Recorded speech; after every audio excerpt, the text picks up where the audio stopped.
Hello guys, magandang araw. Ayan, panibagong paglilipatan naman nating trabaho. At ako nga pala ililipat na ng Bungabong. Tapos na rin naman ang gymnasium ng Rojas. Kaya lipat na naman tayo sa Bungabong Plaza. Pinalipat muna tayo ni boss para sa pag-abang ng electrical. Kasi magbubuhos na daw sila bukas. Kaya ating mamadaliin para makahabol tayo sa buhos.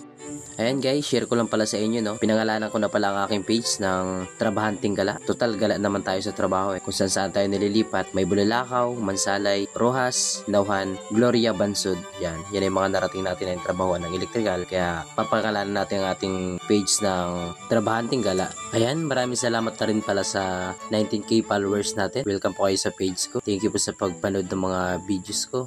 At ayan na nga guys, malapit na tayo sa site ng ating pagtatrabahuan. Ayan, ito po ang Bungabong Plaza. Kaunti pa lamang ang tao dito kasi yung iba nasa ibang site pa. Siguro sa ilang araw dadami na rin sila dito pag nilipat na sila. At ito nga pala guys, yung pagbubuhusan nila foreman. Magpo-flooring sila dito. Kaya kailangan nating abangan agad ng para sa electrical. Di ba lang ginagamit pala namin dito guys na pagdadaanan ng wire hindi PVC. Ginagamitan namin ito ng PE pipe para hindi agad mabasag kasi pag PVC mabilis mabasag tsaka maraming tao hindi na maiwasan yung papakapak kahit lagyan mo ng bato nababasag pa rin. Kaya PE pipe na pinalagay ni boss para sigurado. At ayan nga pala yung tropa natin si tropang Tristan Castillo. Shoutout sa'yo tol. Yan, naglalatag na tayo dyan ng PE pipe. Di ba yung PE pipe natin nilalagay natin sa ilalim ng bakal para mas maganda. Kasi pag sa taas, baka manipis yung flooring nila, baka magbari na sila, masapul yung tubo natin, pagdadamage yung wire. Kaya ilalim ko yung dyan, yung PE pipe natin mga lodi ko.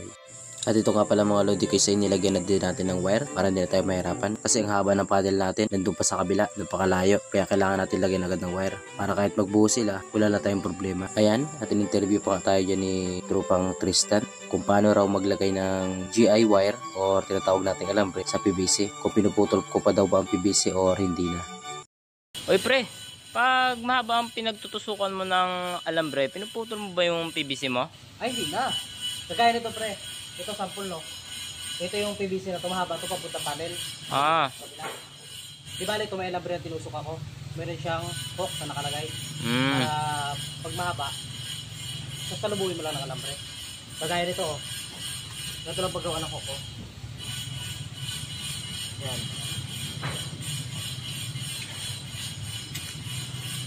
Kaya yung hook, yung isang hook lang, karamihan ginagamit ko yun eh. Pero dinadalwa ko pag yung magsasalubong ako. Para pag hindi mahuli sa isa, sa pangalawa huli. Yun. Kagaya nito, di ba may alambre ito unahan. Sa loob. Malapit ang alambre nito eh.